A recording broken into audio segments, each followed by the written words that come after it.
What works for me is having a really healthy dissatisfaction with life. So Ben, if there was one thing that happened in your life that defines where you are today, what would that have been? It would be hitting rock bottom. There's a beautiful something beautiful about hitting rock bottom, and of course, everybody has their different version of rock bottom. Is it not true that most people struggle with weight loss because they go on a diet? They either see profound results, like they'll fast for a week. First of all, talking about weight loss, people go about it because they're using weight loss as a gauge of their progress. Hey guys, and welcome to this episode of The Few. Before we get started, I'm going to ask you for a favor.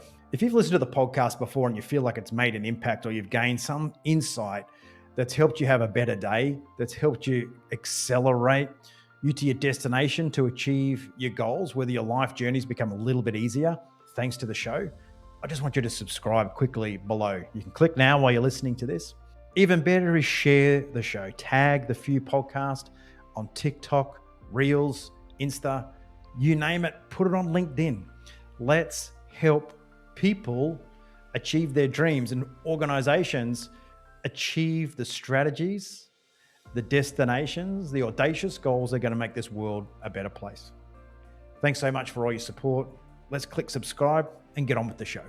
Today's guest has had a challenge with this and went from a period of life where potentially health wasn't top priority and where obesity was a factor. And still today, obesity is a huge factor across the developed world.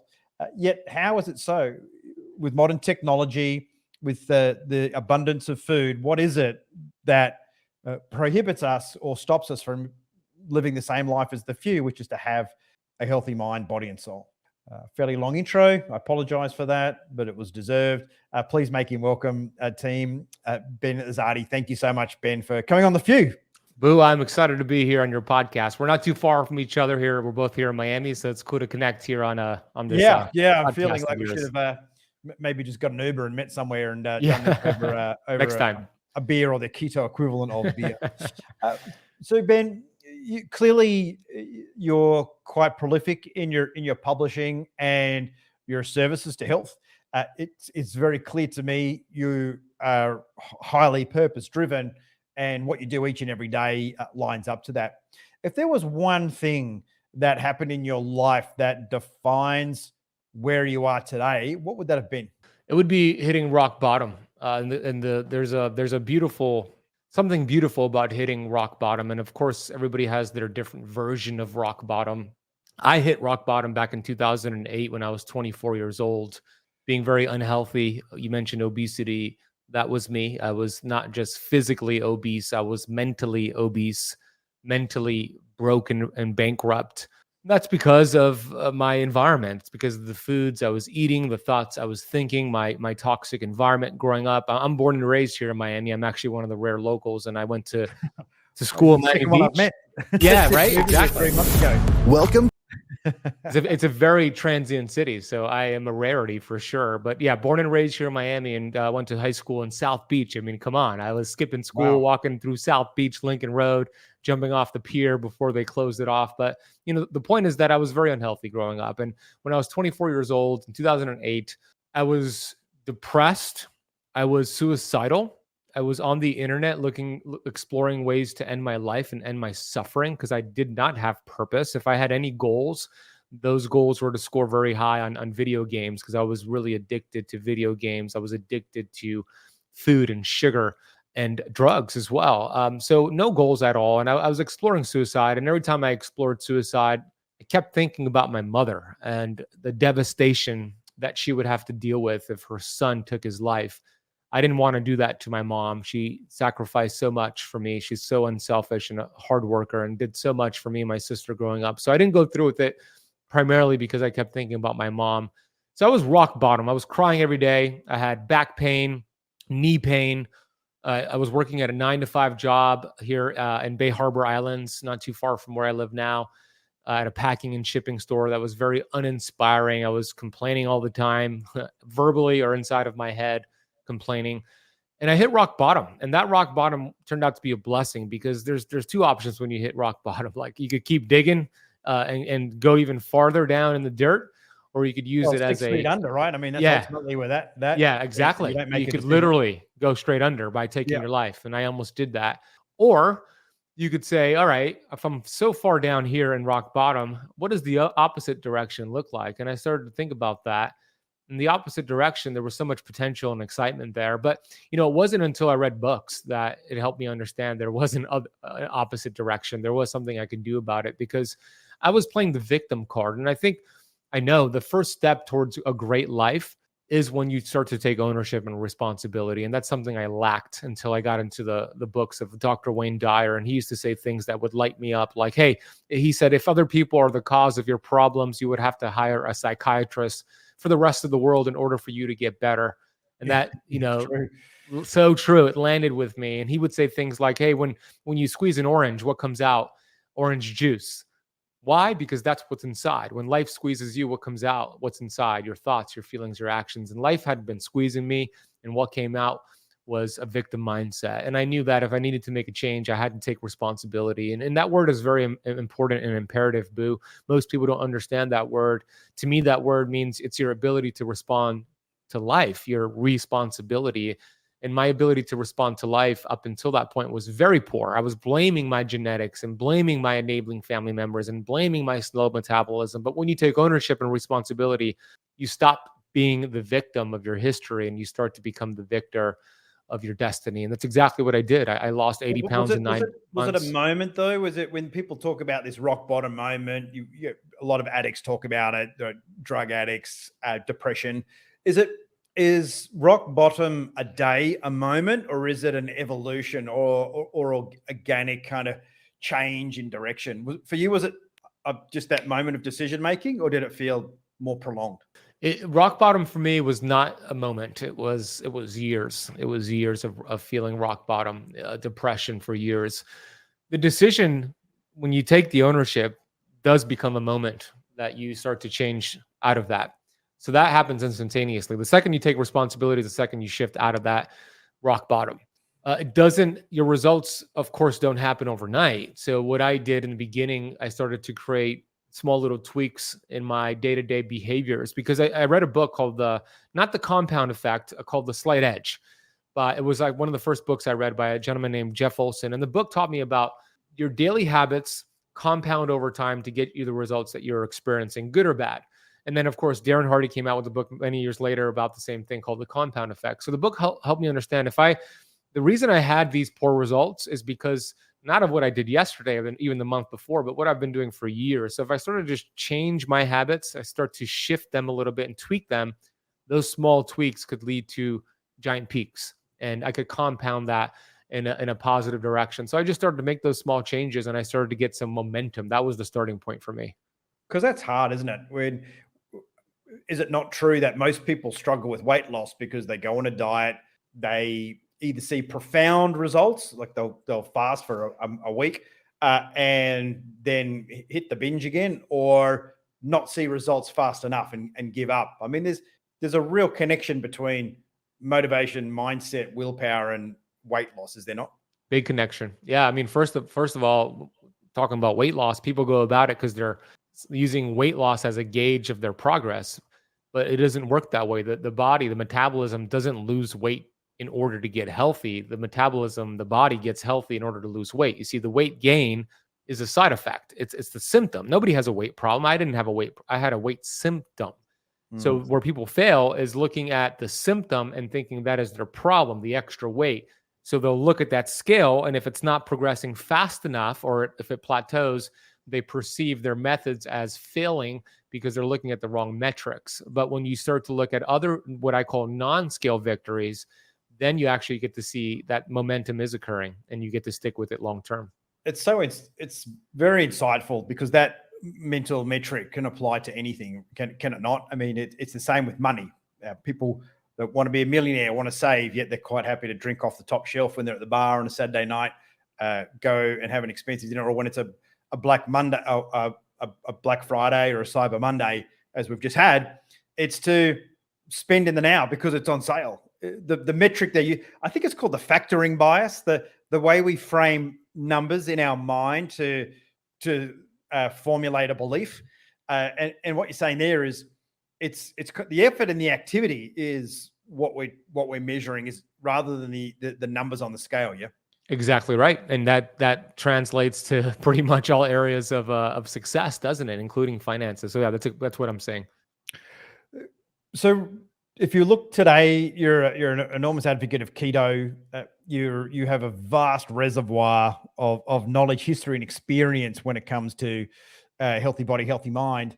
But what was that journey like? There's no such thing as an overnight success. So how long and how much knowledge did you consume between rock bottom and where you are today?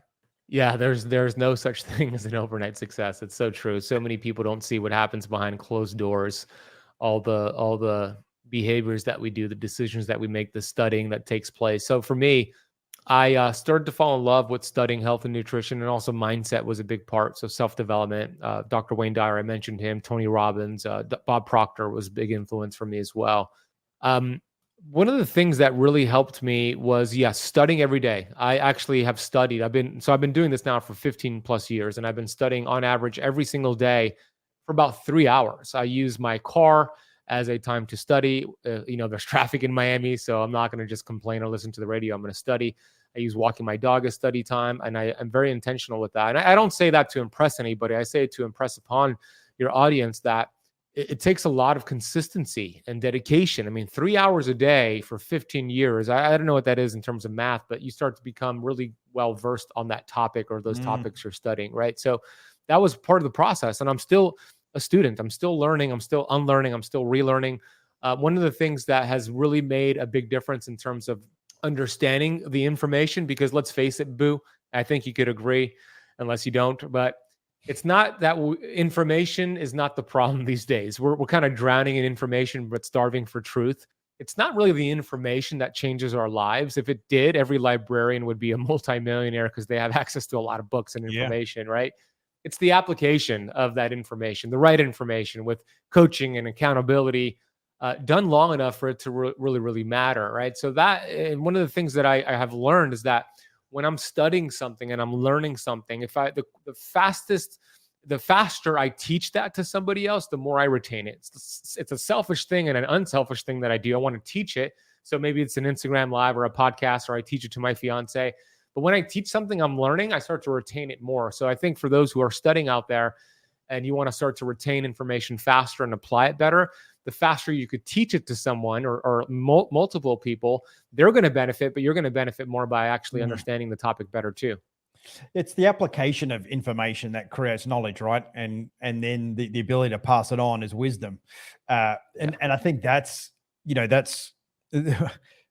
at risk of being a quote factory here. I think one of the most amazing quotes, or something that really landed with me a long, long time ago, was Einstein's quote of, if you can't explain something simply, you just don't understand it well enough, or paraphrased version. And along that journey, having consumed a lot of information, how much of it was also subject to test and adjust?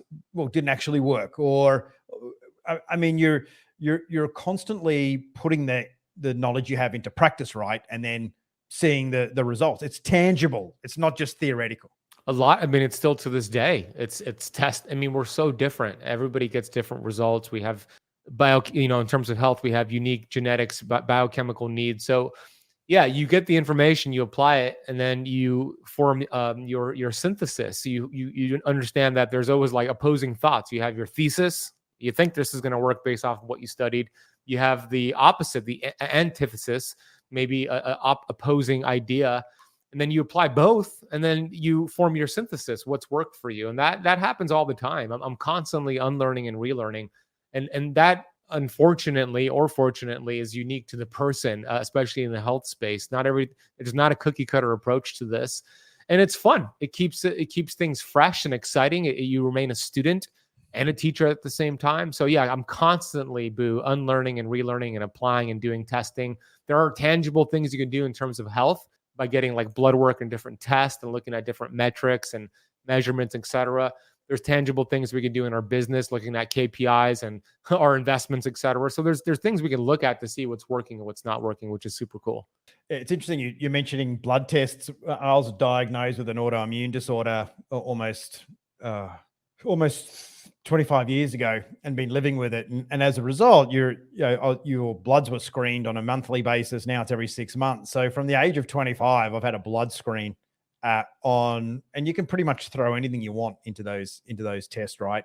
As well as an immune, a food protein test, testing the immune system.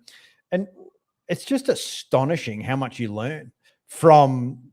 I love it. I mean, I try and find all sorts of exotic blood tests to throw in. I'm already there getting blood, so let's just test it for some more stuff. Yeah. And equally being in hospital with an obstructed bowel once, and being able to research and talk a surgeon off the cliff from operating on me and having a sectioned bowel. There's I don't know where that comes from, but there's this innate curiosity. One of the things I'm interested in though is, was there a moment where you just said, wow, I've changed? Or you literally got to a point where you are very healthy, you're happy with your level of health? Because one of the I guess myths that I think exists around performance, about high performance, is it's very target driven, right? And a big celebration. Yeah, we win the grand final. We win the Super Bowl, and that's what it's all about. How much of your journey was iterative, and was there an aha moment when it was over, or does it just keep going? Yeah, it's a good question. I mean, in terms of the weight loss, looking at photos was super helpful versus the scale. I could really see a difference and a progress looking at photos I took a month ago versus the present photos, and then 2 months ago, 3 months. So those photos were really telling in terms of the weight loss progress. I didn't really pay too much attention to the scale. That's one thing, but overall, I like, we're going to keep sharing quotes here. I think quotes are powerful, so I'm good with them. My favorite definition of success is from Earl Nightingale. He said, success is the progressive realization of a worthy ideal. And if you adopt that mantra for your definition of success, that means every time you set a goal, which is a goal you have fallen in love with, this is a worthy ideal. As long as you're closing the gap between where you are right now and that worthy ideal, that goal, every step you get closer to it, you're successful. And then, you hit it, you celebrate it for sure. I don't know how long you want to stay there, but I'm pretty much really fast with my celebrations. And then, okay, what's the next thing? I think for myself, what works for me is having a really healthy dissatisfaction with life, like being really grateful and celebrating the wins and the journey and the small steps, and then thinking about what's next, because I know my potential is huge. I know all of our potentials are very, very huge. So it's constantly progressing to that worthy ideal and setting new worthy ideals. And as long as I'm closing the gap, I find myself feeling happier and more successful. Rockets, when they launch to their goal, their worthy ideal to go to the moon, they're constantly going off course, and then they're course correcting, and then they achieve their goal. So that's the way I see it. Like, I have the worthy ideal, things happen, course correct, you learn, eventually you get there. And it's constant in my life. It's never ending for me, and I don't want it to end personally. It's very, you just said something that you probably felt was innocuous, but I think is incredibly powerful, which is you close the gap. You close the gap between the desired outcome and where you are today. And I think that's the best thing about goals, is it's not the destination, it's the gap between the want and where you are.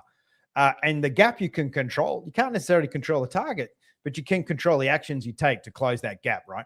Right on. That's it. The gap. It's funny because I used to be all about the target, the goal, get that goal, achieve that goal. I've learned that from other entrepreneurs like Grant Cardone, right? I used to teach that many years ago.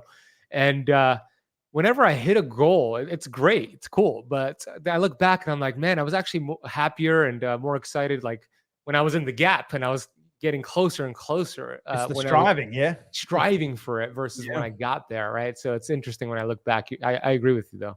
I heard on a podcast a few months ago that it's enshrined in the Constitution that you're entitled to the right to pursue happiness, which is what happiness is. It's the pursuit of it, not necessarily arriving at it, because the minute you arrive at and you lock that in, you know what's coming next, right? You can't maintain on top of that summit. So what you said there was really spot on. Hey, that's some really awesome insights into your personal drivers and into, you. But somewhere along the way, you created a focus in your field and profession, and it seems to me that centers on a keto approach to diet and health, but also embracing fasting and intermittent fasting, which is very topical because I just came off a fast that my first fast in about 2 years this morning, and just how much better it makes you feel. What was it about those two specific approaches to health and eating that I guess proved to yourself that this is the real deal? What? How long did you go for? How long was your fast? This was 48 plus 12, so 60. Nice. You felt good? Not the first day. I had a lot of headaches and usual sort of headaches and cramping, just getting used to it. But by the second day and a half, you're just back to normal, right? But now it's into a program. Now it's just into a pure protein diet, calorie deficit for the next 9 days. I've been doing a lot of. Here's a question I'd love for you to answer because it's very personal to me. The food and access to food in America is very different from Australia. You can typically travel, go wherever you want, and in Australia you'll be able to get a very nourishing meal. You'll be able to get a salad anywhere. You'll be able to get tofu, soy, tempeh, all sorts of different derivatives that aren't necessarily meats. But at an airport, you're going to eat very nourishing, healthy, normal food. I find here traveling, it's almost impossible in an airport or anywhere else on the road, at the hotel, to find nourishment. It's club sandwiches and burgers and cheese and pizzas. And, so for me, it was very much a few months of just not being able to find, just not having 10 minutes when you arrive in a city to find a sweet green or a salad bar just to pull something up for you. So to me, the fast was very much about, there is just so much crap in my system right now. I put on weight. For me, weight's not, look at my dad bod. I mean, that you meant to have a dad bod at 50. But for me, it's the visceral fats, right? It's what's going on underneath, and also the burden that it's placing on your system, what's doing your metabolism. So for me, it's a case of shifting up the metabolism. Obviously, I didn't quite get to 72 hours on this one because it's part of a 10-day thing. What are the benefits of intermittent fasting? Where does keto fit into it? And what are the dangers of fasting? And why is it some people fast and nothing happens? Yeah, well, why I love fasting and ketosis because they're both ancient healing strategies, meaning there's nothing new about keto. I think that's a surprise to a lot of people. They hear about the keto diet, but technically keto is not a diet. It's a metabolic process, a metabolic state. And all of our ancestors did ketosis. That is a fact. And I know that because when our ancestors went through famine, meaning there was not food available, or the winter when there was only protein and fat, not carbs available, they had to have the ability, they needed the ability to switch to fat burning. And when you switch to fat burning, you produce ketones. So they went through ketosis. It's simply a metabolic process. Fast forward to this day and age in the United States, there's 2 studies that are really prevalent to this problem of obesity and metabolic dysfunction. One study from the University of North Carolina, Chapel Hill, back in 2018 revealed that 88% of American adults are metabolically unhealthy. 88%, only 12% are what they consider metabolically healthy. Another study showed that it's closer to 93% of American adults are metabolically unhealthy. I would call these individuals who are in that category of being metabolically unhealthy, as being keto deficient. They have lost and forgotten the ability to burn fat and produce ketones. They really need this process. And I am not dogmatic about keto. You mentioned I'm a keto guy. I for sure am. I love it. My company is called Keto Camp, but I'm not dogmatic about it. As a matter of fact, I don't think we should do long-term ketosis. I'm against that. I teach how to use it to reset the metabolism, burn fat for a short period of time, and then throw in some carbs. I don't think carbs are the devil like most keto people. I have a lot of keto colleagues that disagree with me, but that's my standpoint on it. I just because I've got you here, I've always had this question when it comes to keto, and I've never really been able to find anyone to ask it to.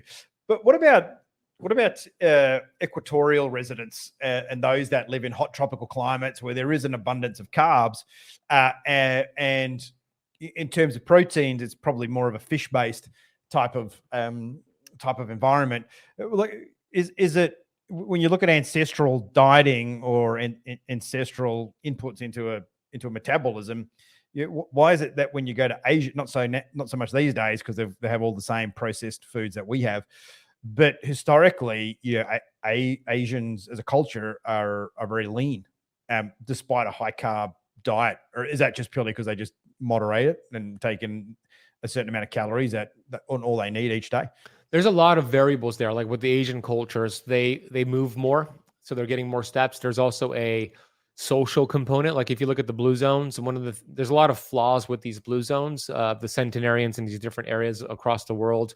But the commonality of these blue zones is that there is culture and community, and there's gratitude involved. There's laughter. There's being present with your family. So that a lot of that is also with Asian communities. But in terms of the first question, there was even these warmer climate countries and tribes, although they didn't have to worry about cold winter months because they still could have carbs available to them at times. There were still periods of time where they didn't eat food and they fasted because out of necessity until they found their next meal, right? So when you fast, you go into ketosis. Like you just finished up your 48, 60 hour fast or so, and you were in ketosis because that's what happens when you don't eat. So that's the point. Like either our ancestors ate only protein and fat from time to time, or they had to fast because there was no food. Either way, they got into ketosis and they used that tool. Now, the average American eats 300 grams of carbs per day, and they're eating it every 2 to 3 hours, and they're never allowing their body to lower insulin and glucose to produce ketones, which is a result of fat burning. Does that make sense? It's just crazy. It goes to the whole broader issue with, again, just podcasting someone else the other day, they're talking about how sitting is now one of the biggest health epidemics we have, that we're just always sitting. But yeah, there's a deeply primal element to us, isn't there? When we are seduced by these sugars, carbs, and I certainly know once you go off the rails and you have a couple of days on the road and you're constantly eating carbs, you start craving them, and you know that they create the craving for more of them, right? For that sugar hit. So I presume then in that scenario, if you do overdo it and you have a big cup, is 12 hours enough to fast? 24, 48? I mean, it's you need to fast for a meaningful period of time to kick ketosis in. Yeah, if you're not eating keto foods. Yeah, so it's going to depend on the person, right? So the question is, how long will it take for us to deplete our sugar reserves? We store sugar in our liver and muscle cells. It's called our glycogen stores. Somebody who's very active could do that maybe in 12 hours, 14 hours of a fast, and they're tapping into fat stores and producing ketones. You can verify that by testing blood ketones. I teach my students to do that. Some people that are very, very metabolically unhealthy, maybe they have insulin resistance and diabetes, it could take them 18 to 24 hours to get into that fat burning mode. So it's different. I would say a minimum fast would be 12 hours. I think that would be, that you're starting to fast at 12 hours, but if you could bump that up higher, and then you could test ketones as a gauge. If you see 0.5 or higher on that keto meter, which is testing blood ketones, then you are in ketosis. You're burning fat instead of sugar, and that is the goal to get there. There's an inordinate amount of fasting diets. I used to just live by the 16-8 diet, fasting, where I'd eat between 11 and 7, and that was it. Does the body get used to a certain style of fasting, and therefore it becomes a bit more redundant? I mean, I believe, I call it normalization theory, that whenever we introduce change to our life, we just normalize to that new normal, and therefore we've got to kind of keep doing and trying different things to make sure that we're firing on all cylinders, right? As you said, let's get the high quality orange juice out of the orange. So is that? I mean, what is it about fasting when it doesn't work is going wrong? Well, you're spot on about the change. Big fan and proponent of mixing things up. Bodybuilders know this. They knew this for years. Every great fitness coach and personal trainer they understand the concept of changing things up. There was a really popular at-home workout program. I don't know if you've heard of it, called P90X back in the day. Why it was so successful and why CrossFit's so successful. I used to own a CrossFit gym. Why these great personal trainers get such great results with their clients is because of what you just said. They constantly mix things up. Yeah. If you're working out as the example, 1 week would be maybe you're using high weight with lower repetition. Next week is the complete opposite, different movements. The body has to adapt to that. When you change, it forces your body to adapt. That creates hormone optimization. That is a good thing. So with fasting, it's no different. And even with the foods you're eating, we want to change. When you change the foods you're eating, whether it's a keto diet, a vegan diet, a whatever diet, you create more diversity in your gut because your gut has to adapt to that change. Your hormones have to adapt. So with the schedule, I love a 16-8. I love an 18-6, but I also love mixing things up and throwing in a 60-hour fast, or throwing in a day where you don't fast, or throwing in a 24-hour fast. The change up is what's really going to help. So to answer the other question about why people don't experience benefits with fasting, they might be doing the same fast over and over and over, number one. Number two, they might still be in a sugar burning state that they need to lower their carbs first and then go into a fast, because their brain will panic. Like what happened with you in that first day could have been a couple of things. Number one, you might have lost too many electrolytes, which might make sense why you had the headaches and the cramping. So keeping your electrolytes up during a fast is very, very important. Even if you're having electrolytes, you might want to have more, some minerals.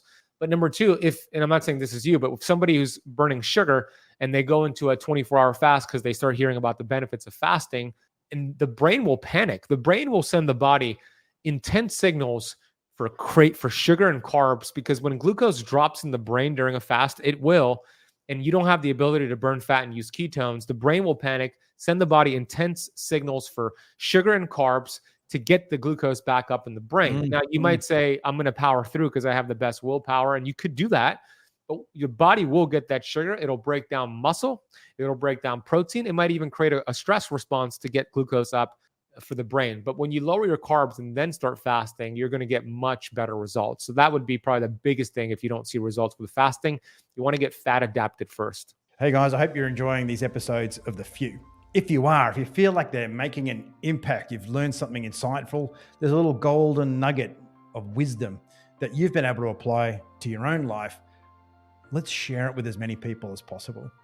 The best way to do that is to leave a review. If you leave a review, we get more listeners on the show. If we have more listeners, we get bigger guests, and it's the big guests that live the big dreams where we're going to learn the most. And my job is to ask the questions that are going to help you on your own journey. So let's make this show as big as we possibly can. I'm fully committed, I'm passionate, and I'd love for you to show your support by leaving a quick review. That's the same when it comes to concentration and using your brain, right? Because I remember when I was a fighter pilot and in the squadron, a mission cycle might be half a day, and when you land and you're back, this is probably something that no one really knows or should know, and it's changed a lot since then. But it'd be straight to the fridge for Coke and Mars bars, and just a craving for junk food, right? And I still feel it. You would know as well as a keynote speaker, or when we run a program with my company Afterburner, it might be a full day program. You are literally on point the whole time. You're the go. At the end of it, all you want to do is go to the bar, drink beer, eat pretzels. Yes. So let's just take that to let's take that brain activity somewhere else. If that brain activity spent scrolling, engaged in digital consumption of information, is that also then contributing to more challenges and more desire around consuming more carbs, more sugar? Like we end up in this kind of epic spiral. The more the brain is engaged, the more glucose you burn in the brain. Yes. Whether it's something that's distracting you like social media or speaking on stage, you're going to burn through more sugar. You're going to use more glucose. The brain will use more glucose. So if you're not fat adapted and you don't have the ability to produce ketones, you'll find yourself eating the Mars bars and the pretzels and the beer because you're just so ravenous. And, what can you consume that gives you that glucose back that isn't sugar or carbs? Like, where does the sugar come from? Or is you just condition your brain the wrong way? Well, the goal is to get fat adapted, because when you're metabolically flexible and you taught your body to burn fat and sugar and go back and forth, when you're in a fasted state, now the brain doesn't panic because the ketones are in your brain, and the brain loves ketones as a fuel source. So it's just stable energy. And for some people, they could even just take exogenous ketones without actually having to do the work. It's a little shortcut for some people, but you want to be fat adapted. I can tell you when I speak on stage, I'm always fasted because of the mental clarity, the brain performance, but I'm not ravenous. I could break my fast the right way and stay clean because I'm fat adapted. So that's the main thing. We want to get fat adapted first, which simply means you're burning fat, verified by showing ketones, or a biohack would be you could take exogenous ketones during that fast as well. So what does a start, middle, and end look like that to become fat adapted? So let's look at your stock standard, mid-level manager who is in a work from home remote environment, doesn't find time for exercise, wants to get better, trying some things that aren't working. How would you start, support, and end, as in continue that? What would you do to become fat adapted? I could get somebody fat adapted, that example, that person, anybody, most people, I shouldn't say anybody, most people, I could get them fat adapted in 7 days. Simple process, two steps. Number one, find out how many carbs you're eating before you make any changes, by just, using like a food journal, or there's free apps out there, MyFitnessPal, Chronometer, there's free apps you can download. Just input the food you eat without making any changes yet. You're going to come to find that it's probably around 300 grams of carbs per day, which is the average that the average American eats. In order to become fat adapted and in ketosis, that needs to be under 50 total grams per day. So you got to go from 300 to 50. Do you do it in one day? Don't recommend that. You do it over the course of 7 days with a gradual decrease of carbs each day until by day 7, you're under 50 grams of carbs, with those carbs coming from ideally green leafy vegetables, non-starchy vegetables. That's the first step. What does that look like as a picture? Like what would in front of me 50 grams of carbs a day look like? So that app could give you an idea when you input it. So, salads are great, arugula, etc. Some blueberries, some low glycemic fruits like blueberries, raspberries, etc. You start to put the foods in an app and it shows you the total carbs. You want to keep it under 50 grams. That should be the upper limit within those, like by the time you hit day 7. But there's a second tip here. That's good. That's part of this as well. You also want to complete something, what I call, I outlined this in my book, Keto Flex, called the 2-2-2-2 rule. So every day, starting day 1, as you're gradually decreasing those carbs, you want to hit this 2-2-2-2 rule. And the 2-2-2-2 rule is 2 tablespoons of olive oil or avocado oil per day, 2 tablespoons of grass-fed butter or grass-fed ghee per day, 2 tablespoons of coconut oil or MCT oil per day, and then the final 2 is 2 teaspoons of sea salt per day. Those are all healthy fats. It's going to teach your body to start burning fatty acids instead of sugar, because you're dropping your carbs and you want to teach it to burn fat, and those fats will help you do that. And then the sea salt, it reintroduces some electrolytes and minerals, because you're going to lose that when you lower insulin by lowering carbs. So you want to replenish that so you feel good during that transition. Then after 7 days, you're fat adapted. And do you eat that on a spoon, or you just spread that? It's throughout the whole day. So it's some people like to do it in a spoon, but it's like the oils you use to cook your food in, your salad dressings, your dips. You could put it in your coffee and tea. I put sometimes, some butter in my coffee, etc. So it's throughout the whole day. What's the vegan option? Coconut oil, avocado oil, olive oil, and then just don't do the butter or the ghee. Just omit the butter and ghee. Just double up on the coconut oil or the olive oil. That makes sense. All right. So that covers fasting, covers keto. But also you wrote a book about, sleep habits and the importance of sleep. Where did that get on your radar? Because that seems like a little bit of a departure outside of, diet and exercise. When did sleep become a thing for you to really do a deep dive and become extra curious? I started to see that people could be eating clean. They could be doing CrossFit and exercising, doing intermittent fasting. But if their sleep is poor, they're not going to get the results that we want them to get. Sleep is foundational. It's like the Swiss Army knife of health. It touches upon everything when it comes to health. Arguably, sleep is more important than nutrition and exercise combined. And here's my argument. You can go weeks without exercise. It's called the sedentary lifestyle. You could go days without food. You just did 60 plus hours, right? The longest fast is actually 382 days. So you can go over a year without food. But try to go a week without sleep. What's going to happen? You're going to turn into a crazy person, right? Yeah. So I found out that sleep is imperative to get results. Amazing things happen during sleep. We have 4 different sleep cycles. 2 of them are very important. the REM sleep cycle, which stands for rapid eye movement. During that sleep cycle, especially for entrepreneurs, this is important, but for every human being, you're processing memory. You're taking short-term memory that happened during that day, processing it for long-term memory. So it's helping with your memory and focus, remembering people's names, remembering conversations and facts and figures, etc. That's happening during REM. And then we have deep sleep, which is more repair, detoxification, fat burning takes place. So your fat burning hormones are activated during this deep delta sleep, which is stage 4 sleep. And then the brain actually shrinks in size. And it does this purposefully during sleep to activate something called the lymphatic system, where it shrinks. So these proteins start to come flushed out. And then the body has this kind of like dishwasher fluid called the lymphatic system, cerebral spinal fluid that flushes out these plaques and proteins and toxins and gets rid of it. So it prevents things like Alzheimer's and dementia. These are diseases that are on the rise. And all of this is happening during sleep. So that's why I decided to write a book about it. It's not about getting 7 to 8 or 9 hours of sleep. There might have been a question like how much sleep we should get each night. It's not about the total. It's about it's not about the quantity. It's about the quality of that sleep. You want to track how much REM and deep sleep you're getting. It doesn't matter how much total you're getting, really, as long as you're getting enough REM and deep. So I use this called the Oura Ring. And this is a sleep tracker, but there's Apple Watches and something called a Whoop band. It tells you how much REM and deep sleep you're getting. And a good target is to get an hour and a half of each night. 90 minutes of REM, at least 90 minutes of deep. And if you do that, you're going to be burning fat. You're going to wake up feeling refreshed. You're going to have more energy during the day, and all of the things you're doing with your diet and fasting just upgrade as a result. What about cortisol, and what about stress as a contributor to lack of sleep, to your ability to shed weight? Where does stress as a I guess we understand the mental impact of stress. Obviously, it's typically where we look at, but there's some fairly profound physical symptoms that come with chronic or prolonged stress too, isn't there? Oh yeah, stress is the silent killer. The fastest way to weaken your immune system is to live in stress, to live in fear, to live in stress. Because what happens, I interviewed Dr. Bruce Lipton a few years ago on my Keto Camp podcast. He's a brilliant, world-renowned cell biologist.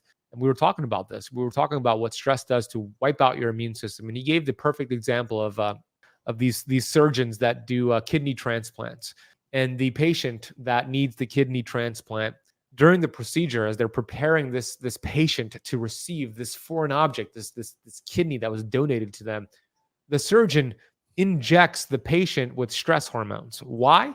Because it totally wipes out their immune system, their immune response, so the body could accept that foreign object, which is the kidney. This is exactly what's happening when we're in a stressful state. It's raising cortisol, lowering something called IgA, which protects the immune system. It lowers that, and it leaves you susceptible to illness. But on the weight gain component, there's something called the cortisol belly. That visceral fat you spoke about, Boo.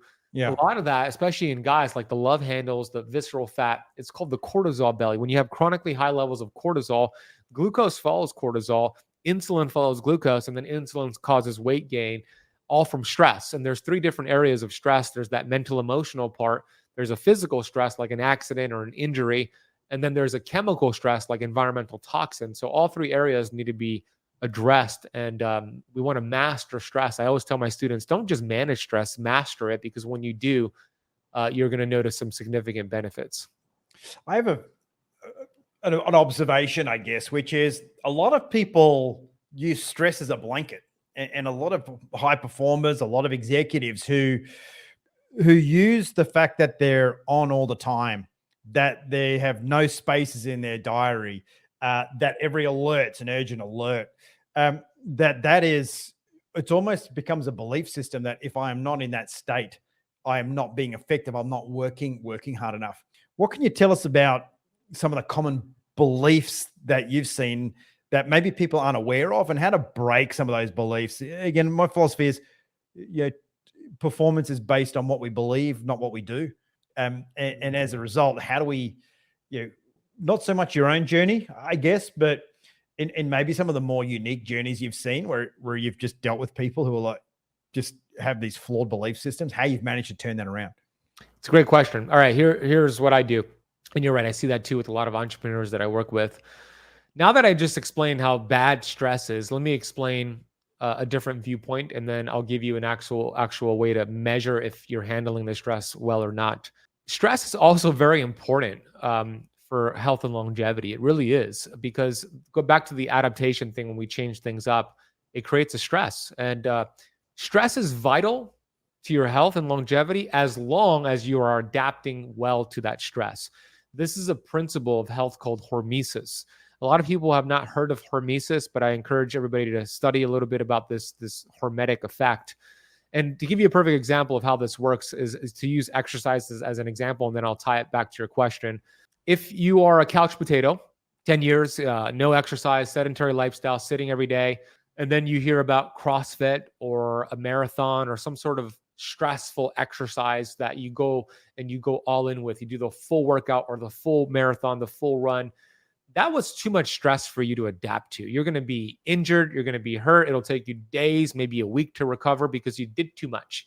Your hormetic ceiling, you have this zone to stay in, this magic zone, kind of like the Goldilocks zone. Not too much, not too little, but a good sweet spot of stress is where we want to be. So if you do too much too soon, you lose that. But if you are already exercising and you're doing different workouts, strength training, high intensity, and you do CrossFit, you'll probably adapt to that well, right? Because you're in that zone, of that Goldilocks zone. So going back to your question, the entrepreneurs that are using stress as like a excuse or whatever it is, a blanket you said, that might be very well true for them. They might be adapting really well to that stress, and it's making them stronger and better, and it's all good. But here's how you know. There's a metric that we track, and I track this with all of my entrepreneur clients and CEO and guys and gals that I work with. There's a metric that measures how well you are at adapting to that stress. Because you can be lying to yourself, but the numbers are not going to lie to you. And this metric is called heart rate variability. And heart rate variability is looking at your nervous system. And your nervous system is the gauge on whether or not you are adapting to the stress. Because your nervous system has a branch called the sympathetic state, which is fight or flight, cortisol, adrenaline, go, go, go. Very important in spurts. Then we have another branch, which is the kind of the opposite, called the parasympathetic, which is rest, digest, relax. HRV, if that is low, you are in a stressed state. You're not adapting well. If you see your heart rate variability dropping, it's showing your nervous system is not adapting to the stressors of your life, whether it's exercise or being busy, and you're actually depleting your health, shortening your lifespan, et cetera. But if you see your HRV actually increasing, then maybe it's working for you. So if you're not tracking your HRV, you're just kind of guessing. This Oura Ring also tracks HRV. Apple Watch tracks it. There's different ways to track it. Everybody has a different HRV average, so you're not going to compare yours to anybody else. You're going to find your average after maybe measuring for 7 days. Here's your average. And then you'll see if you're building it up, which is good, or building it down, which is not good. So that is the metric that I use. And it's incredible, isn't it? The technology we have available to us to be able to measure it. I was recently diagnosed with atrial fibrillation, which I personally believe is a result of COVID, and having an inflammatory immune disorder. I guess was forced into Apple world. I mean, I don't like to admit it, having previously been an Android user, but I was truly astonished at the depth of in Halo Ring, just how incredibly accurate and the depth of analytics that you can get. Again, though, I wrote a blog about this once about watching, where it's like you just get lost in the metrics, right? And we call it performance flying as fighter pilots. You're flying the needles instead of flying the airplane. We'll talk about that in a sec. But in terms of optimum health for each individual, and given that every individual is different, what are some of the tools that we can use, and how can we get a feel for things like our metabolism? I mean, metabolism is something that we all know of, but there's some people that live and breathe metabolism. Everything is, you breathe into a machine and it gives you metabolism. Once you understand your metabolic model, everything becomes easy. But how on earth do you do it? How do you genuinely understand what your metabolism is? There's some free metrics you could pay attention to. I always, it's like a quiz that I could, ask your audience right now, see if you passed a quiz or not. We'll have links for those right at the end. People can find you. For sure. I would love to do that. Thank you for that. I'll ask some questions, and your audience could, based off of their answers, these are free metrics, and then I'll give some, lab metrics you could test it as well, but free metrics. Number one, do you have any skin tags or brown patches around your armpit area or around your neck? What's the significance of that? Well, skin tags and brown patches are a result of insulin resistance. Insulin resistance leads to type 2 diabetes, and type 2 diabetes leads to heart disease, cancer, kidney failures, etc. And this could be early signs of that. So skin tags and brown patches, do you have that? Yes or no? Second thing is, do you feel tired after eating a meal? If you feel wiped out after eating a meal, chances are your metabolism is not functioning that well. And there's some Doesn't everyone get that? Isn't it? I thought that's what the food coma was. I mean, everyone talks about having a big lunch and being on a food coma. Well, the food coma thing is real, and it's going to happen when you feast on a Thanksgiving meal. Yeah. I'm talking about just a regular meal, even your salad or whatever it is. That's not supposed to happen. You're not supposed to feel a food coma after a regular meal. You won't feel as good as when you're fasted. That is true, but you shouldn't feel like a food coma. So that's a sign of metabolic inflexibility. Number 3, if you happen to skip a meal for whatever reason, intentional or not, do you feel better or do you feel worse? If you feel better, good sign. And if you actually get hangry, irritable, like you're not fun to be around, you can't focus, that's a sign of metabolic inflexibility as well. So those are a few questions. Anything on that before I move on to the lab testing? No, I think one thing I always thought was interesting as well as body temperature. Sometimes you feel like people with high metabolism, look at my wife, for example, it always runs super hot. That's true. Like almost like too unbearably warm, and then is always cold. As a result, like no matter what we have to live in Miami. That's why we live here, because anywhere else she feels like she's freezing all the time. Is that a myth, or is there also some truth to the body temperature? There's a myth to wanting a fast metabolism. In nature, animals that have a fast metabolism live a shorter life because you're actually shortening your lifespan, having to metabolize things faster. Yeah. So we don't want a fast we want an efficient one. But when it comes to the hot versus the cold, usually the thyroid is a big player there. So I would look at thyroid to see what's going on with the thyroid, do a full thyroid panel, get antibodies done, because that's usually a thyroid issue, especially the cold part, not adapting to different temperature changes and feeling cold. It's usually a thyroid thing. Yeah, right. Interesting. All right. What about the science? Yeah. So, lab testing, a couple of things. A1C, which is looking at, it's a blood test. Pretty standard. You might be able to get it through insurance. It's a great test looking at the 3-month average of your blood sugar levels. The higher your blood sugar levels are, the faster you're going to age. So that's also a metric for prediabetes and diabetes. We want that at 5.2 or below. If you're at 5.7, oh, there's a crab outside my window. That's interesting. If you're at 5.7 to 6.4 on that A1C, you're considered pre-diabetic. If you're at 6.5% or higher, you're considered full-on diabetic. And there's a study that showed if that A1C is 7.5% or higher, every year it's at that level, you lose 100 days off of your lifespan. And I did the math. If it's at that level for 15 years, you're losing 4 years off your lifespan. So get an A1C done. That's important. And then I'll just add a second one, which is fasting insulin. Arguably, this could be even more important than the A1C because sometimes the blood sugar levels don't change, but the insulin could be super high. Insulin is the hormone. It's an energy sensing hormone. It causes fat storage, and that can be high for years before your blood sugars change. So you want your fasting insulin to be in the single digits. If it's higher than that, you have insulin resistance, and that's going to lead to the other problems that I mentioned. What about for folks that, and I presume that like any case, you've got your extreme versions, but for many of us, we just are bouncing somewhere in the middle. And whilst we might not have the chronic symptoms of being a diabetic, we have the chronic malaise, or just the chronic, I call it the beigeness of life, where it's just everything is beige. It's not hyper stressful. It's just the above average stress always. It's overeating a little bit always. It's the people who are well intentioned, but life just gets them, right. In terms of mind, body, spirit, what would you say is the best way, and we've touched on this in various forms, but to wrap it up, and a habit that you could have, or a mindset you could have at a younger age. I was very physical as a kid. I was running, rowing, always busy, right? Right. What sets you up for success in life? Do you believe? And it has to be one thing. As they say, Einstein, complex to simple, simple, compelling. That would be an accelerator to this journey.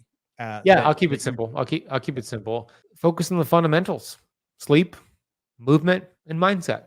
Master that. Everything will upgrade. Everything you do will upgrade as a result of focusing on the fundamentals. The fundamentals are called the fundamentals because you can't skip them. It's the foundation of the house. If you're building a house, I don't care how beautiful the roof looks, or the kitchen, or the beautiful walls and the paint, which are like the supplements and the biohacks and the diets and the fasting, all that's great. But if the foundation is weak, it'll fall apart wall by wall. So focus on the foundation of your health: sleep, movement, and mindset, and then go from there. I love it. And by foundation, what you're not saying is be super rigid, super routine.